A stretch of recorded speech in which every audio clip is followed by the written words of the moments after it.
Welcome to the Get Over Yourself podcast. This is author and athlete Brad Kearns discovering ways to be healthy, fit, and happy in hectic, high-stress modern life. So let's slow down and take a deep breath, take a cold plunge, and expertly balance that competitive intensity with an appreciation of the journey. That's the theme of the show. Here we go. The Get Over Yourself podcast is brought to you by Almost Heaven, beautiful compact home use sauna kits, ancestral supplements, grass-fed organ meats in a capsule, DNA Fit, genetic testing for custom diet and exercise recommendations, Integro Health, high-potency liquid probiotic called Flourish, Organifi, organic powdered superfoods, delicious green, gold, and red powders, Wild Idea Buffalo, sustainable, grass-fed, beyond organic, and check out the bradkearns.com/shop page. That's my personal selection of favorite products for health, fitness, and peak performance. And here we go with the show.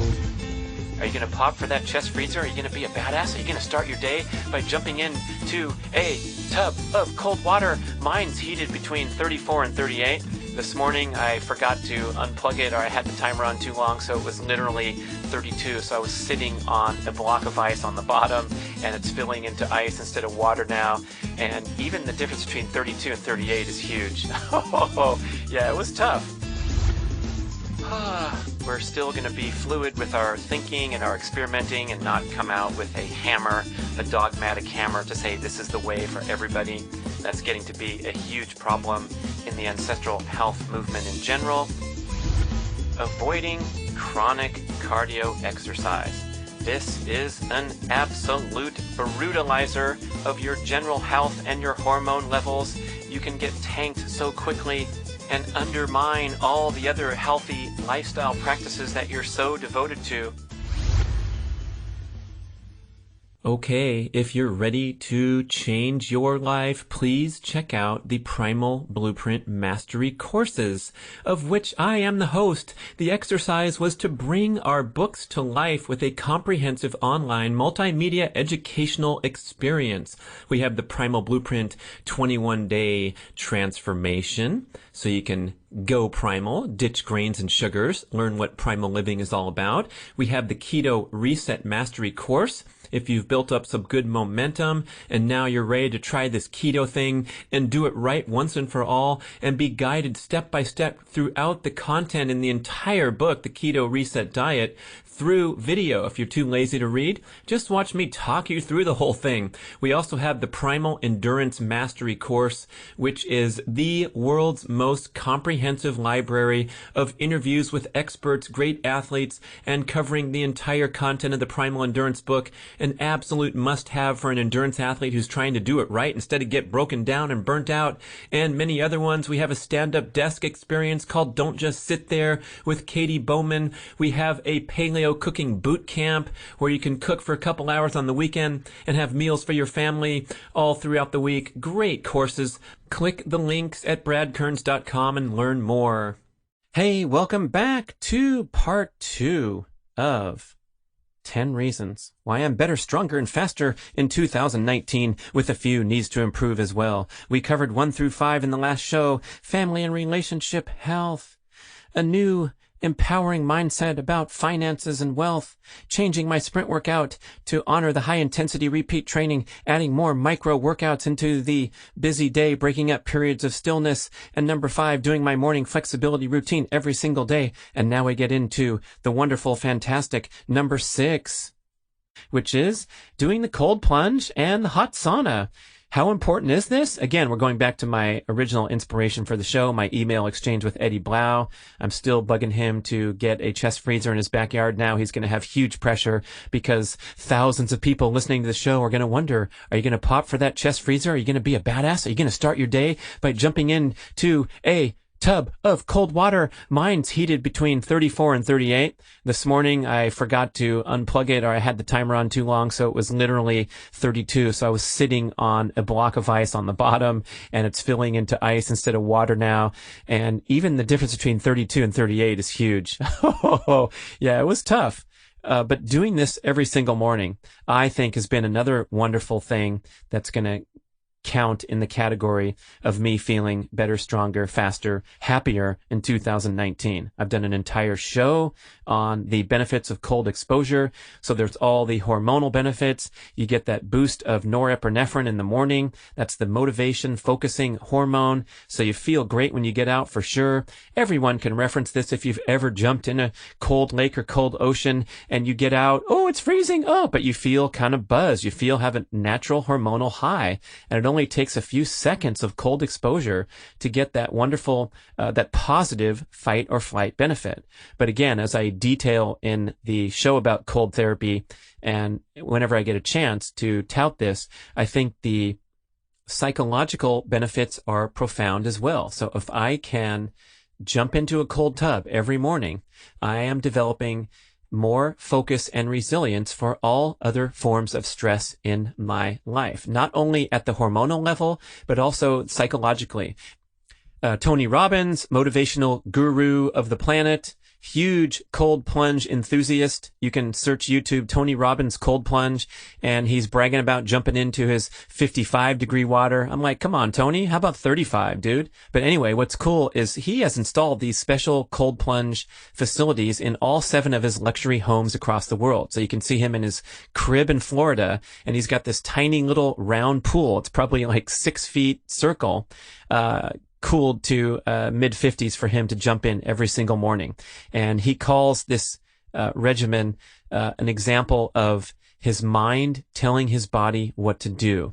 And when your mind can control the actions of your body, this pervades every single thing you do in life, developing that focus, that resilience, that ability to just do stuff that you should do, that you're supposed to do, rather than getting stuck in your mind. And I know every single day I have a tiny, tiny little battle in my mind, and it often goes like, well, should I make me a Moore's lunch before I jump in the cold tub? I don't know if I'm going to have time. Maybe I'll do it after I sweep out the garage. You know, there's always a little dialogue going on where I'm trying to give myself an out. Or at other times, if it's like pouring rain or something, or I'm just not feeling super motivated for my cold plunge, I'll tell myself, well, just go in for that minimum 20 seconds that the research cited by Dr. Rhonda Patrick shows is enough to boost norepinephrine by 200 to 300% for up to an hour afterwards. That is 20-second exposure into 40-degree Fahrenheit water has been shown to boost norepinephrine like crazy, to spike it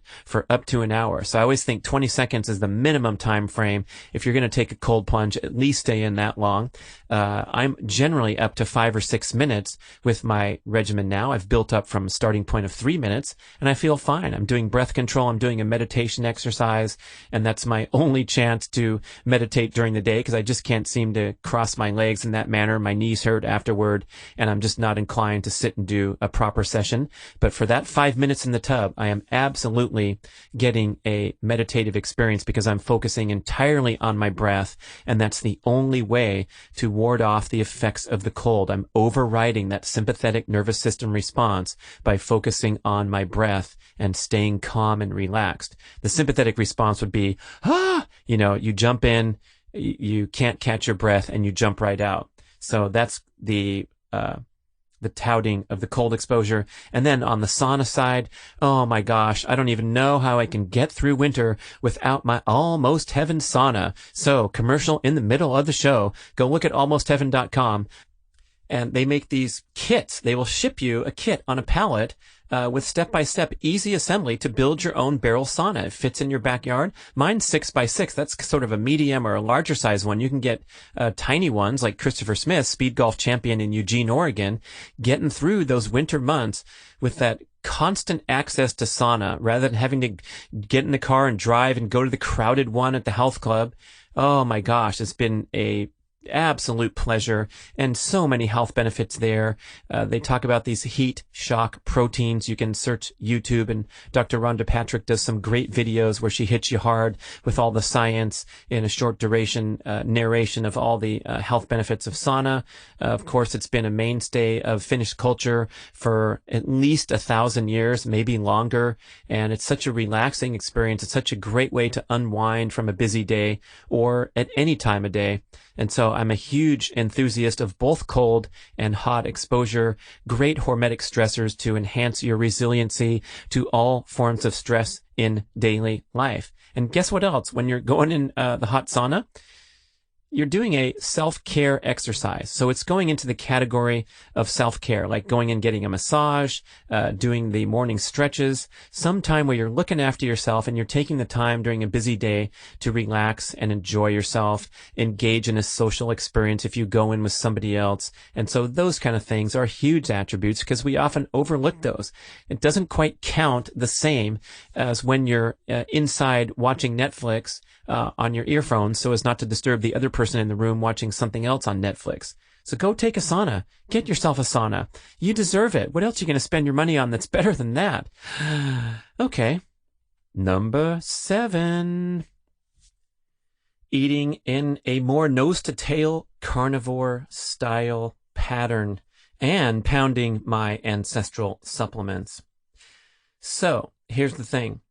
I've been eating this wonderful primal style, ancestral style diet for 11 years, very strictly, starting with my cold turkey adoption of the Mark Sisson plan in June of 2008, prior to beginning our work on the book, The Primal Blueprint. So I ditched grains, sugars, refined industrial seed oils, and had pretty good, darn good zero tolerance for anything in those categories. I remember over the years, tiny little leaking ins would happen with blue corn chips, popcorn, and maybe the corn tortilla at the taqueria once in a while. But mainly I was on a grain-free, sugar-free, bad oil-free diet, thinking I was rock star, writing books about it, giving seminars, giving talks. Oh yeah, this is the way to go. But guess what? If you pick up Dr. Kate Shanahan's wonderful book, Deep Nutrition, which was also one of the great catalysts of the ancestral health movement when it was published in 2009, and still having a great run, republished as a beautiful masterpiece of how to eat in the ancestral pattern, deep down, looking at real ancestral populations and referencing the work of Weston A. Price. And she identified these 4 pillars of human nutrition, dating to our ancestral example. And this is the categories that they ate from: fresh foods, fermented foods, organ meats, and meat on the bone. For the collagen, the glycosaminoglycans, the agents that come in the gristle that are so good for your own connective tissue health. So you stop to reflect about these 4 categories, and fresh foods being anything that you buy at the grocery store that has expiration dates. So we're talking fruits, vegetables, nuts and seeds to a certain extent, and of course the hamburgers, steaks, fish, eggs, all the fresh foods, right? So that's 1 out of the 4 categories, pillars of human nutrition. Then we have fermented foods, organ meats, and meat on the bone. And I realized that I was pretty much batting .250, which is okay for a baseball player, but not very good when you think you're eating the absolute healthiest possible diet, because I had next to nothing on 3 of the 4 food categories. Okay, so fermented foods, that was easy. You start picking up some sauerkraut, throwing it in there, eating more yogurt. I started making my own kombucha a few years ago, and I've been drinking that like crazy. I make 4 gallons at a time at 2 different residences, and they're constantly going, and I'm cutting it with bubbly water so it lasts a long time. And it has very, very little sugar, but I thought it really helped my digestive system, especially recovering from some digestive illness that I picked up in Mexico a few years ago, and also using the Flourish probiotic, the liquid probiotic that I talk about on commercials. So I got my fermented food game going, but getting more organ meats into my diet has been a long, slow process. Kind of keep forgetting. It's inconvenient. Liver maybe is not the greatest tasting food, but I've grown to like it over recent times, where I really made a concerted effort to make myself go to the butcher and buy some fresh grass-fed liver, also experimenting with things like kidney, which actually tastes pretty good. I've had tongue, I've had tripe, and I make this wonderful oxtail soup where I just throw it into the crock pot or the Instant Pot with the oxtails that you buy from the butcher. That's the components of the spine. I throw in sweet potatoes, a can of tomatoes, onion, maybe some other vegetables, boom, you slow cook this thing all day and you have a wonderful, rich, gelatinous stew for dinner. You can speed up the process with the Instant Pot, but getting that liver game upping the liver game. Thank you so much to Liver King, Brian Johnson, Ancestral Supplements, for inspiring me. And also Dr. Paul Saladino, who delivered a life-changing podcast back on this channel many months ago. And he made so much sense with such a compelling argument that really the animal foods, the nutrient-dense animal foods, should be the centerpiece of the human diet, and making an interesting argument that we may not really need to go looking for, especially the vegetables that we all have agreed upon as the centerpiece of a healthy diet. He's like, not really. Could be bad for some people, could be neutral for a lot of other people. And we're still going to be fluid with our thinking and our experimenting, and not come out with a hammer, a dogmatic hammer to say this is the way for everybody. That's getting to be a huge problem in the ancestral health movement in general. Oh my gosh, how many people are telling me about this amazing documentary called Game Changers, where veganism should take over the planet and these wonderful athletes are performing magnificent feats, eating just plants, and so you should too. And then Dr. Peter Attia, who is a highly respected resource, wrote a couple very thoughtful and scientifically validated emails, part 1 and part 2, taking apart the documentary piece by piece for using flawed logic and propaganda. There's also a guy making a documentary that's focused on refuting much or all of the content in Game Changers. His name's Brian Sanders. It's called Food Lies. So, oh my gosh, you can get into the fray on both sides and get frustrated and even get your emotions up on wondering who's right.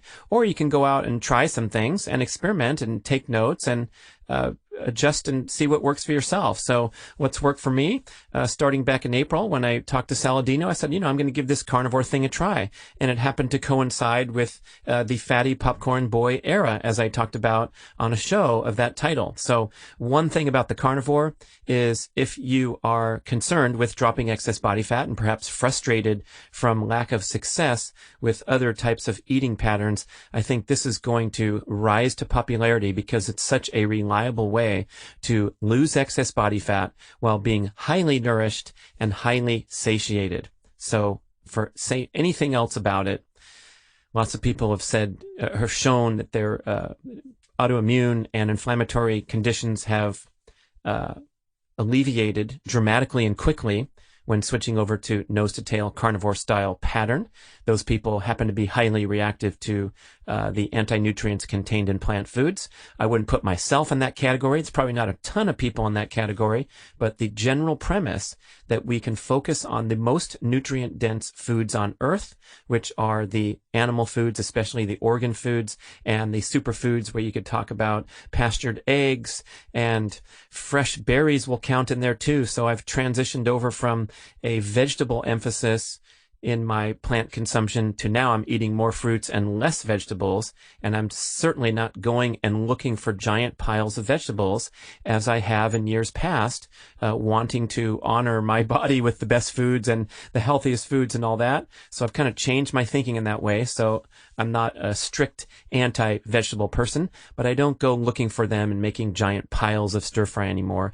And I've allowed myself to include more well-chosen fruits because, as Dr. Saladino explained on the show, the fruit is the least defensible part of the plant. So it has the fewest anti-nutrients and objectionable agents in there that could cause a reaction or be adverse to your health. So we sort of flip-flop from, we've been talking a long time in the primal movement about watching that fruit consumption, because that can easily turn into a lot of extra sugar, especially if you're eating it in the off-season and going to Costco in December and January and getting the pineapples and the mangoes and making giant smoothies.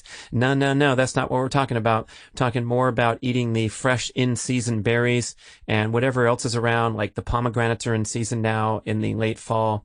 And so that's kind of, I think, been a dietary improvement this year, constantly experimenting, but really zeroing in on the superfoods, upping my liver game, getting some nice bone broth into the mix. I like the Bonafide Provisions. Sharon Brown is on the show, and talking about the importance of bone broth and how to choose a good quality product or make a good quality product at home. And then I like my man, Matt Whitmore, over there in England at Fitter Food, co-author with his wife, Karis, of Paleo Primer and Paleo Primer 2, a couple fantastic books, especially good for new people. So if you're looking for a Christmas gift, go get somebody Paleo Primer that wants to get started. And he suggests throwing the egg yolks in with your morning mug of bone broth or afternoon mug of bone broth.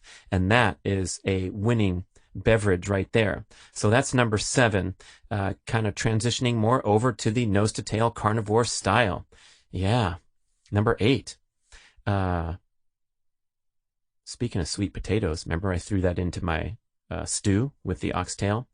I would call this one eating carbs when I feel like it and not worrying about a strict carb restriction such as a long-term unbroken keto pattern and fasting until noon and trying to be a 50-plus guy still performing magnificent athletic feats like sprint workouts or high performance speed golf tournaments, which are really strenuous when you're running at a high speed around the course and then getting up and doing it again the next day when we have our 36-hole tournament. So I'm pushing myself with these challenging workouts. And then if you pair that with a little bit of a overly ambitious attempt to restrict carbs or an overly ambitious attempt to fast until a certain time, and bank these long hours of fasting, which we are told are so healthy.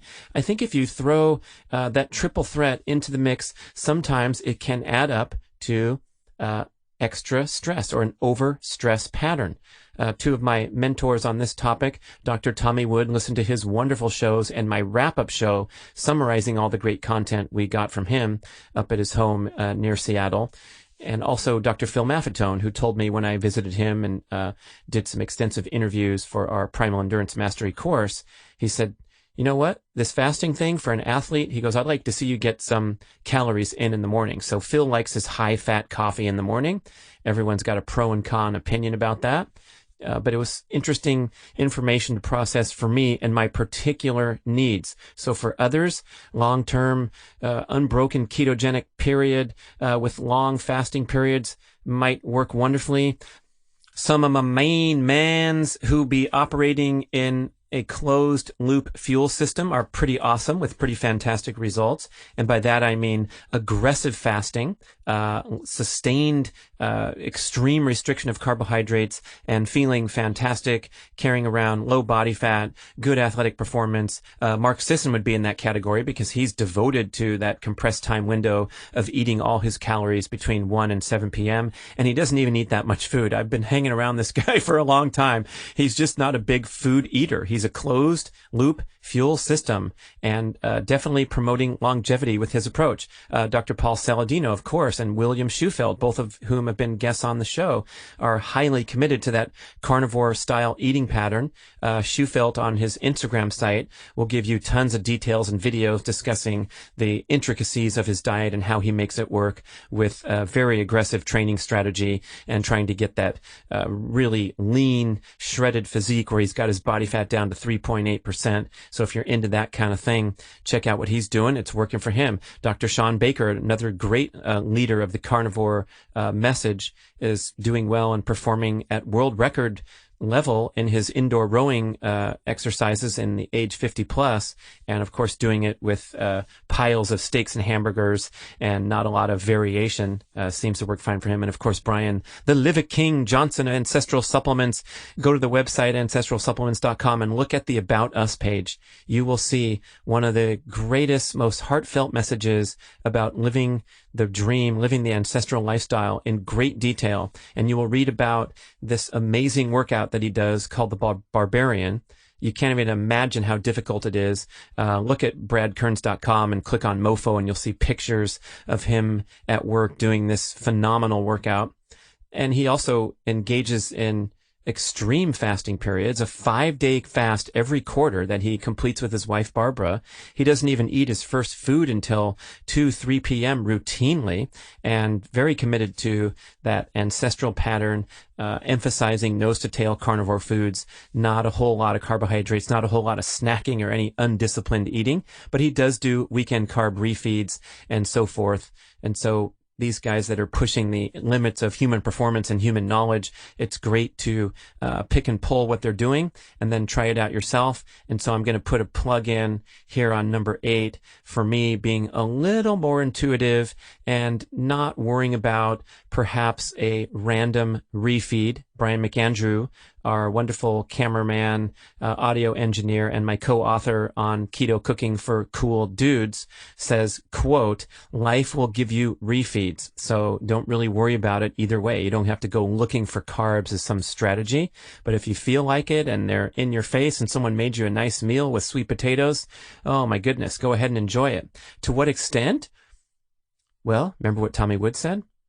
He said, go ahead and eat as many nutritious calories as you want to maximize your health. If you're getting nutritious food, my gosh, you're getting greater volume of vitamin A if you eat more liver, if you eat 3 pounds of liver a week like Brian Johnson.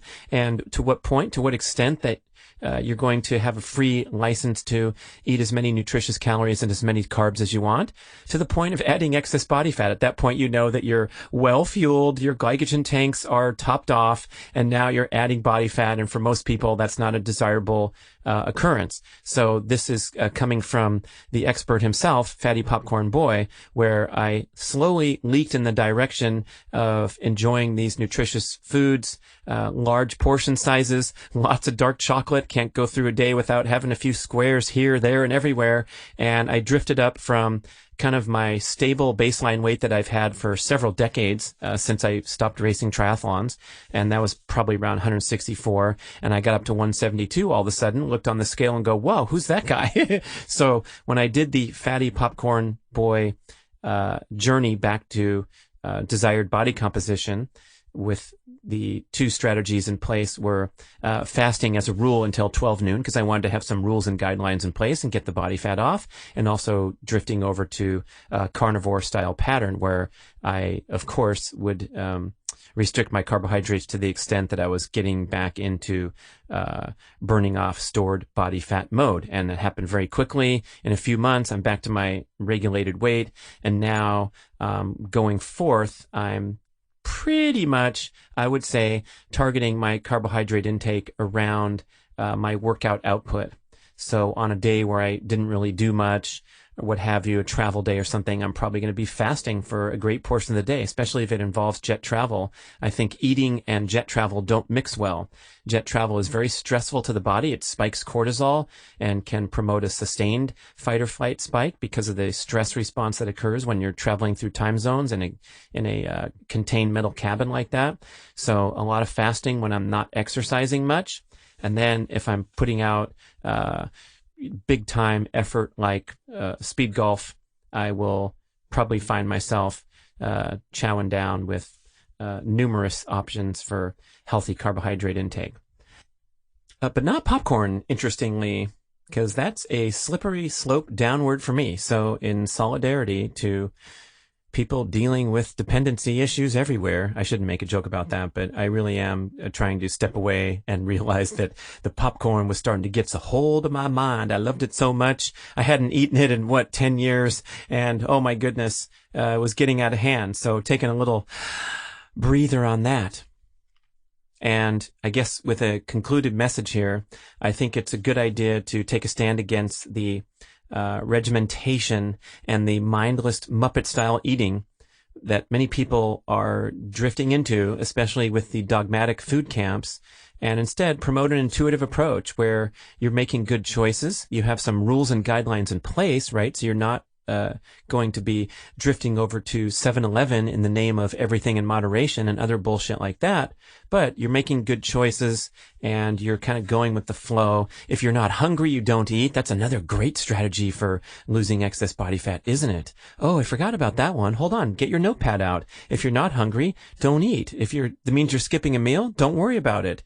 What a concept. Okay. Number 9 on the 10 reasons why I'm better, stronger, faster in 2019. And of course, we have to jump into the needs to improve really quickly at the end. Avoiding chronic cardio exercise. This is an absolute brutalizer of your general health and your hormone levels. You can get tanked so quickly. and undermine all the other healthy lifestyle practices that you're so devoted to.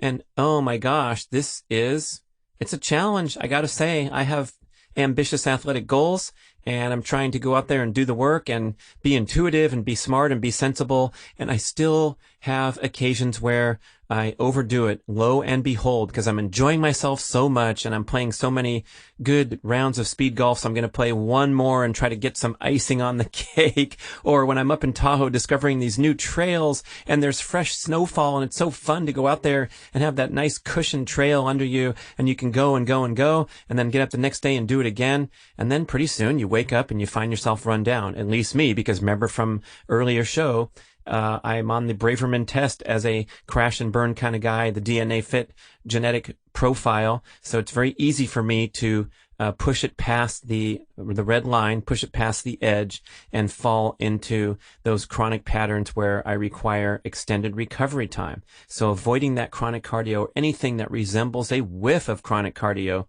is a number 9 for me, because I'm doing a better job at that. Although, geez, man, I just got back from Tahoe and feeling a little bit cooked from a great binge of exercise up there where I felt great every single day. So take it easy, recalibrate, don't worry about taking days off. Really nice. Number 10, choosing out of a high stress lifestyle. WTF, people, why are we stressing everything in modern life? You think it's getting worse? I do, in a way. I guess the road rage shootings of the 90s down in Southern California, those have been corrected. Remember when those were happening? Like every couple weeks on the news, there'd be another incident on the road. Still get a little bit of road rage going on out there. I don't know, maybe road rage is healthy. You can just kind of unleash a little bit of emotion and then get back to your busy day where you're controlling yourself and controlling everything. I don't know. What do you think? How about just driving carefully in the first place so there's no possible road rage in either direction? But back to this stress thing, and this FOMO especially, and my biggest concern in modern life is this hyperconnectivity, excess digital stimulation, destroying our attention spans, compromising our social relationships. We're turning into dopamine addicts, with the quick hit of pleasure, washing out our potential for happiness, contentment, and enjoying things like nature, the moment, the present moment, rather than jumping into that FOMO thing or getting distracted and moving from one thing to another so quickly that we never can settle in. I don't even have time to read books anymore because I have too much of a digital experience, an onslaught of information and content all day long. I'm trying to create content, obviously, and I'm also processing a lot of content. And oh my gosh, our brains are all filled up, and I feel like it's an extreme health hazard. There's a great book by Dr. Robert Lustig called The Hacking of the American Mind. I highly recommend it. I'm going to try to get this guy on the show. You might have heard that name because he's a very prominent anti-sugar crusader, maybe the world's foremost expert in the huge destruction that sugar has caused, not only to the individual human body, but to society, the healthcare costs.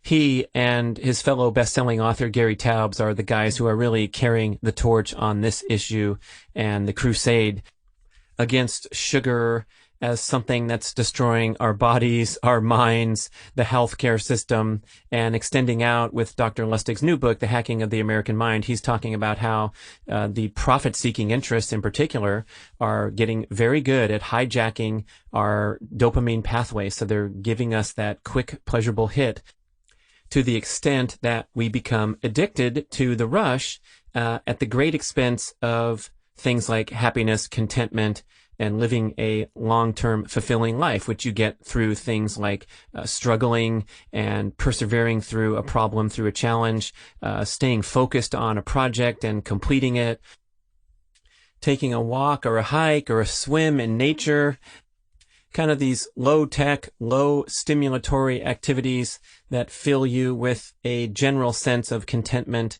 rather than the quick hit of pleasure. And Lustig details the assorted ways that we are getting hijacked today, starting with sugar, of course. And then we have caffeine, we have alcohol, we have marijuana, we have video games, we have porn, we have swiping social media sex. We have all the superficial stuff, consumerism. The list goes on and on. Hyperconnectivity, the social media applications, the text message ding, ding, ding, dopamine all day long. And so your brain gets flooded with dopamine or with the need for dopamine to the extent that everything else is washed out and life has no meaning, no purpose. And we're seeing this play out in so many different ways. So choosing out of that high stress life, Dr. Bruce Lipton, Biology of Belief, I did a whole show on some of his insights. Remember that he says 95 to 98% of the time, we are operating from our subconscious and flawed programming that we got in ages 0 to 6, largely in age 0 to 6 in childhood. So to pull out of this zombie-like state where we're just walking around pushing the button like the rat going for the cocaine button on the lab experiment, right? To get out of this robotic state, we need to become conscious. We need to notice things like when we're ruminating or when our thoughts are racing instead of being present. And we need to change that, take control of it and say, Dr. Sinha recommends you actually say out loud, there I go ruminating again, and bring your thoughts back to present awareness. That's what meditation is all about. Carrie Sisson likes to promote this idea that your thoughts are the source of all your pain. Not what happened to you, but what you think about what happened to you. So whether it's a traffic jam, a tough interaction in the workplace, a bad score on the golf course, all these things are under your control, your perception, and you can bring things back to making even struggling and suffering a valuable growth experience. And oh my goodness, what does it take to get some perspective here? I got some good perspective watching my dad head to the finish line. You know, we're all going to head to the finish line someday. So what are we wasting today ruminating and stressing about whatever it is? Write it down. If there's 10 things on your list and one of them is whether to buy the medium size or the large size SUV, oh my gosh, get over yourself, get over it, smile a little bit, get outside, get into the sun, do things that make you happy. Do things that give you a sense of satisfaction, even if they're not completely fun and pleasurable. That's a good message to convey to the youth when you get frustrated with them, right? Hey, you know what? You'll have a growth experience in the end. Keep going, persevere, all that great stuff. So number 10 was choosing out of this high stress lifestyle mode. And that's going to be right in my needs to improve list as well, because this freaking distractibility and attention diversion is really a high concern of mine. So it's a constant battle. For me, I would say one of the big ones is having that email inbox open all day long and engaging on important matters, because I can't just sit here like a log. Some people are counting on me. I work in a team environment in many ways, including producing this wonderful show with all my peeps working hard behind the scenes. And you need to be communicative. You need to be available. But it's so easy to get diverted all day long. YouTube is always there with cool videos about anything, including all my hobbies and interests and how I can improve my speed golf performance. And there's a book waiting to be written on the other side of my brain. So that distractibility, that hyperconnectivity, being really, really disciplined with my use of technology so that I can have those downtimes.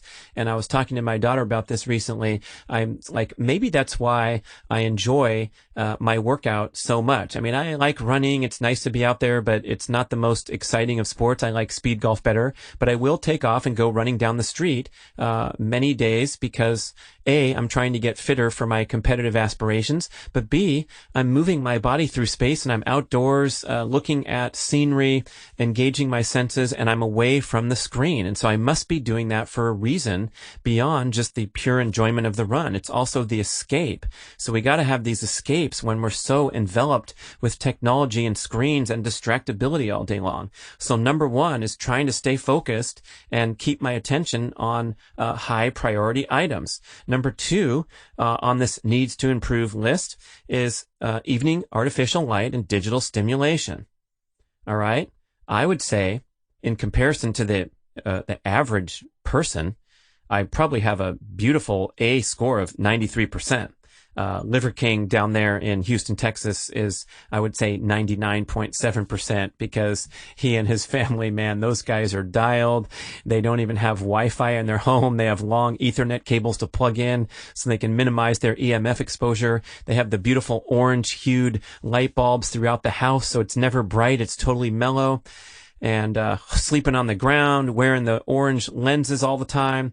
And I got my beautiful new raw optics pair in prescription. So now I can look at screens with prescription orange blocking eyewear. So I'm doing really well wearing the orange lenses at night, toning down the light experience, and trying to get to bed on time, which I'm shooting for 10 to 10:30, and I do pretty well there, but not all the time. And sometimes I drift past that, and I'm staying up too late, and I'm trying to get a 99% score rather than 93. We can all do better with that objective of minimizing artificial light and digital stimulation after dark to get back into our alignment with our circadian rhythm, optimize hormones, all that great stuff. And in the morning, I'd say same thing. I'm trying to get up at the same time every day, get moving, get into my morning routine. So blast my face with red light, get into the stretching, and improve on that to where I'm even more reliable rather than being wussy boy sometimes and not getting into it right away. Okay.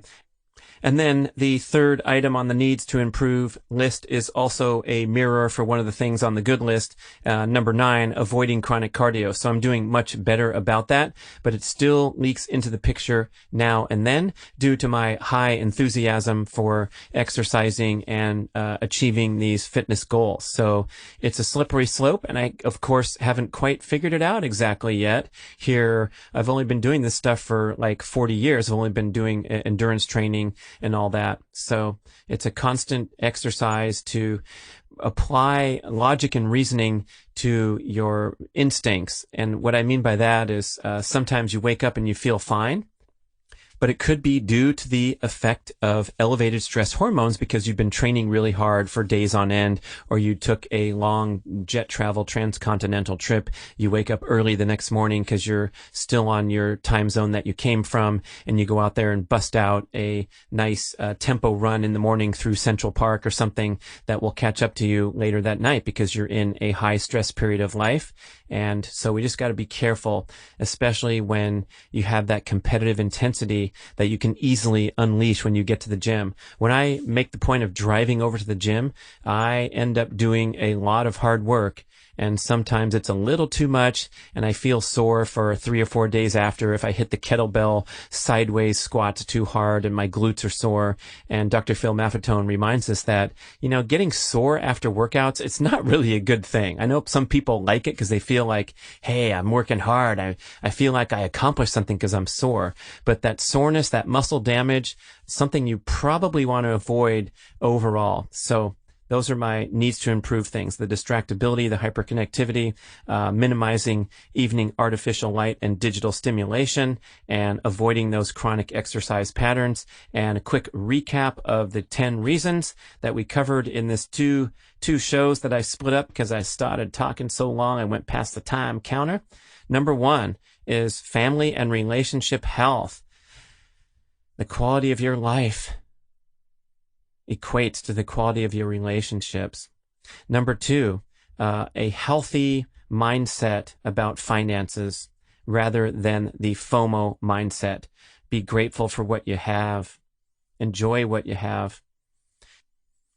And also realize that abundance is okay too. Money's a renewable resource. Doesn't make you a bad person for wanting to go out there and add a 0 to your income, as Mark Sisson says. So all this stuff can work together for you. Number 3, changing my sprint workout for high intensity repeat training. A very explosive high performance workout that's less stressful than a workout featuring cumulative fatigue, like the classic high intensity interval training model. Number 4 is adding in those micro workouts throughout the day, doing little bursts of intensity to break up periods of stillness and launch from a higher fitness platform because you're leading this active lifestyle and you're hauling off a set of deep squats in your office cubicle or hitting the pull-up bar once or twice during your prolonged busy day. Number 5, doing my morning flexibility mobility routine every single day. Now I can say thank you to the world. You guys are making me accountable. I actually do it every day. I can't believe it. I got a good streak going. Oh yeah, if I miss it, like if I wake up early for a flight or something, I do it in the evening, or on rare occasions, I will punish myself and do a double session the next day. Okay. Number 6, engaging in that temperature therapy, being an extreme enthusiast of cold plunge every single morning when I have access to a cold plunge facility, and doing the hot sauna, having that almost heaven sauna in my backyard for ready-made. Go look on Instagram. You can see my dope. It's actually side yard, the world's best side yard, with the chest freezer and the hot sauna in proximity. Number 7, eating in a more nose-to-tail style carnivore pattern. Going for the most nutrient-dense foods on the planet and respecting Dr. Kate Shanahan's broad definition of healthy eating, which is the 4 pillars: eating those fresh foods, the fermented foods, the organ meats, and the meats on the bone. Thank you, Liver King, Brian Johnson. Thank you, Paul Saladino. Thank you, Dr. Kate, and everybody who's inspiring me to take those twists and turns and try to keep refining my eating patterns. And then number 8 is eating the carbs when I feel like it, to make sure that I'm recovering from my ambitious workouts, and also just not having a high stress approach to diet. So enjoying the heck out of everything I eat, including some well-chosen, delicious carbohydrate foods, especially in conjunction and in attempt to recover from high intensity workouts. Number 9 is avoiding anything that resembles a chronic exercise pattern. It's a constant battle, but I have to be really vigilant, and I'm doing a good job just turning down the dial and being okay backing off for however long it takes to bring the juice back and bring the full performance back, staying away from those prolonged bouts of muscle soreness from overdoing it.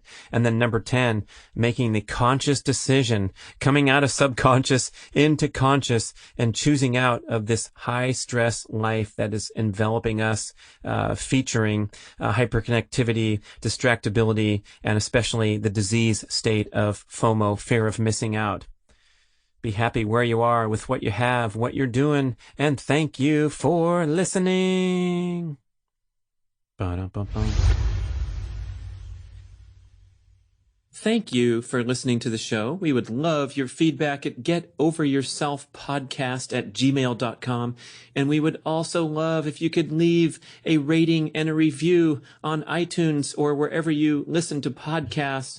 I know it's a hassle. You have to go to desktop iTunes, click on the tab that says ratings and reviews, and then click to rate the show anywhere from 5 to 5 stars.